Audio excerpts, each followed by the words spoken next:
Hello and welcome back to another episode of Farm and Life at VVor. So yes, I am in Australia and we are still doing the videos, but I have got a little bit of an announcement for you guys at the end of today's video, so be sure to stick around for that as I would really love your input on it. First up though, we have got Mam and Dad back in France. They have made quite a few purchases while I've been away, so today we're going to show you a few of them. And there's also a few of the cattle that we're selling at the end of the video. So I really hope you guys enjoyed today's video. As always, if you do, please give it a thumbs up. It really does help out the channel. And also don't forget to subscribe if you want to stay up to date on any future episodes. Meanwhile, today is Saturday. It is my day off, so as well as editing, I've just baked myself a little apple crumble. So when I finish the video, that's when I will let myself eat it. But yeah, we're definitely going to stick to the video, so I will talk to you a little bit more about that at the end. We're after buying a quad, a new one. It's a high track. We were left a quad here of a guy that's moving over, and he left some of his stuff and he told us we could use his quad. We always said we never really wanted one, had no use for it. So when we got using the other one, we found it a handy piece of equipment, but always the price was kind of turning us off. And the other thing that used to turn us off as well is we live about 10 kilometres from the nearest petrol pump, and it might be always empty. So as I said, we got used to using the other quad, and Emily had more confidence going out with the quad than walking around through the cows and calves. So we both agreed then that we'd see about buying a quad. Now, the guy that we had his quad was a 600cc Yamaha, and he said he'd give 11,000 for it in Ireland. So we weren't going to give him that, to be honest, because we wouldn't justify all we would be doing when we have two 4x4s or Jeeps, we call them, and our land is dry, we can use it, but this is actually a little bit handier for doing certain jobs. So yeah, we went to the Claremont show, and we were looking around, and we came on this crowd that was doing these high track. It's a 500cc 4-wheel drive diff. It has all the same spec as the Yamaha. Has the mirrors, everything. There's not, no, you can get a winch and all that. We don't need that. So yeah, it has the guards there for your hands. It has the good grip tires and a drawbar, and it was wired for a trailer. So what I am planning on doing is I'm going to make a frame here that sits in where the drawbar goes, a frame, and comes out and up, so that we can somebody can stand on it, or another piece will fold up here on two ends, and you could put a calf into it, or you could put stakes. Now we won't be using this for fencing because we have our own fencing wagon that fits on the front of the Manitous, and if you go out to do fencing, the Manitou is handy to drive down the stake. But it's okay to do a repair job on electric or that. Now I might either make a box or buy a box for the front of it, but I'm not putting a box on the back. I'm just going to put a flat board, make it a little bit bigger, so if the dog wants to jump up, even though they love running, if the dogs want to jump up, especially Lexi, she's there flat and she won't get caught in the bars. So the back now, and I have old cages, so it's going to be all real light stuff, and a floor to either bring a calf or a person can stand in there instead of trying to get up here. They can just stand in the back, or what Emily would use it a lot for, she was saying, is we have sometimes we might have a small group of cattle that needs a few buckets of meal, so you can put 4 buckets across the back here, or 5, or stack them up if you wanted that, and you can just go off and do that. So I think that the little frame on the back that will come off fairly quick will be more practical for us. So Other than that, now she's a lovely machine. It wasn't expensive. We bought it at the Claremont show there in October, and it was 4,400 compared to 11,000. It made a huge difference. There's a 5-year guarantee with it. Now the first year is for completely for everything, parts, labour and everything. The next 4 years then is for parts, and you have to pay for labour. Now whether they give me the parts to do it or not, don't know that much about them. So that's why I think with these quads, for me anyways, I know my way around tractors and that, but for a quad I think you want to be buying a new one from start when you're starting off. That or a chainsaw, because they're kind of finicky enough. And now I know me or Emily won't be giving it that much abuse, but we have used it. You can see it. It needs to be washed, and yeah, it's a flyer to go, and you have all the same gears and all here. Now, a little bit better I find than the Yamaha, I don't know anything about the Honda, is the Yamaha you have to press the brake to move the gears. This one has a little button here, which is a little bit handier. All the rest is the same.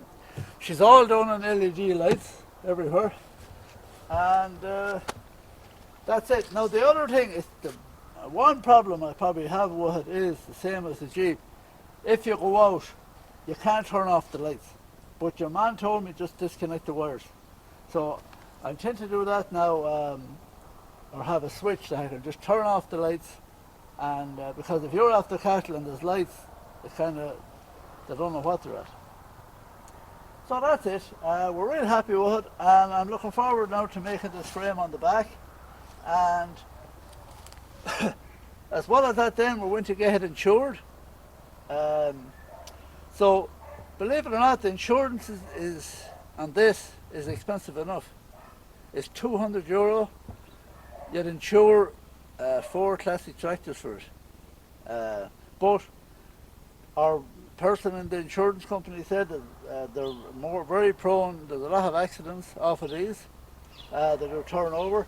So the other thing I'm going to do with this is I'm going to make a small roll bar for it that'll fold down, and we can have a beacon light if we're bringing cattle on the road. So then if it does turn over, well, you'll be hurt, but it just won't completely roll and tap you. So it'll just save it, and it's not a big deal to make one. So yeah, it's the back cage, the roll bar, and I'll have a beacon light, and you could even put another light on top, but we don't be doing that much at night with it. So that's another project now for the winter, and okay.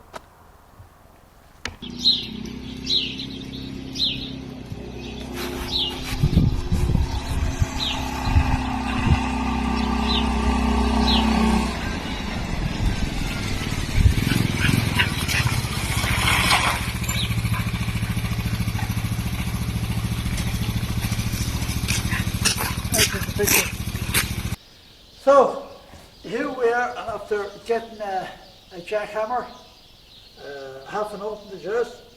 It's from vevor. I have bought other tools off them down through the years. They are very good, well-priced tools. Now I bought this, as I was saying on the video earlier. I'm going knocking out the garage here where the goats was, and I had to get a jackhammer. So I'll open it there now. I haven't it out, so.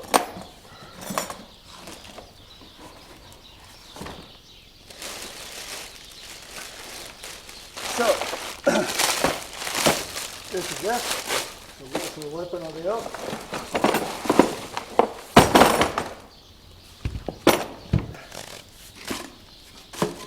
Yeah, that's for breaking.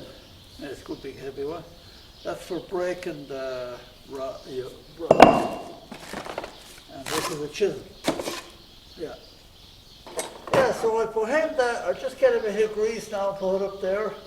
And I just see will it fire up. Now I just put a small bit of grease up here. In there with a bit. Now, I'm on top of the pit here. When I was digging this out with the digger, I hit rock straight away. And I hired out one, something like this.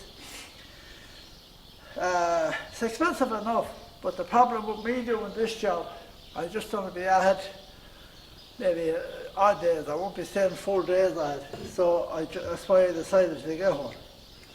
But I bought that. I'm trying to think of what I got off them. I got the magnetic drill, and I got sockets, and what else did I get off them?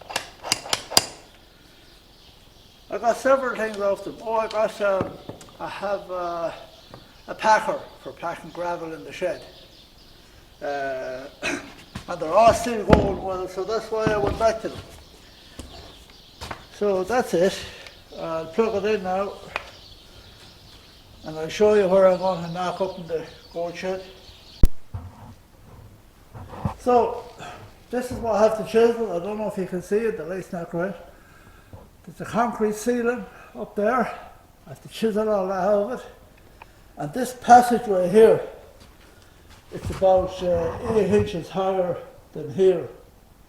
So I want to take that out. Now that won't be easy, because I took bits out here before with a jackhammer as well.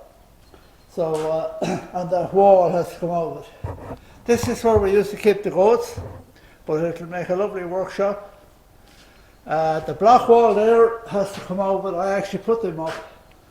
That has to come out of it over there. But that won't be a hard job. Sledge will break that. It's just all these. Well, I might pull them down with the digger once I have the top gone. And that's it. So it's not a job you stay at for days and days, I know. It's just, it'll be a nice job there for an hour or two every day. So okay, I'll show you there using it.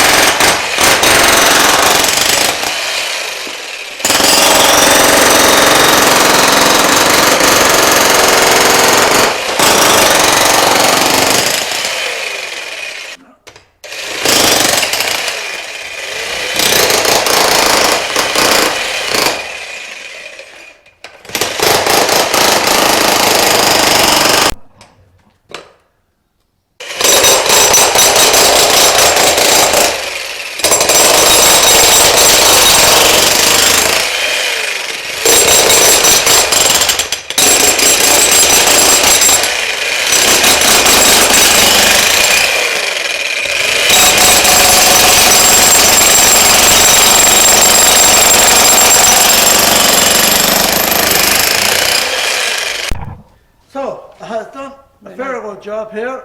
I'm happy enough so far.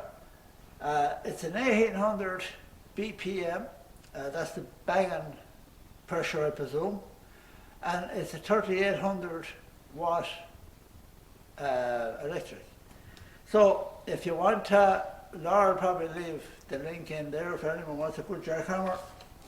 That's it. Now we have a lot to do with it.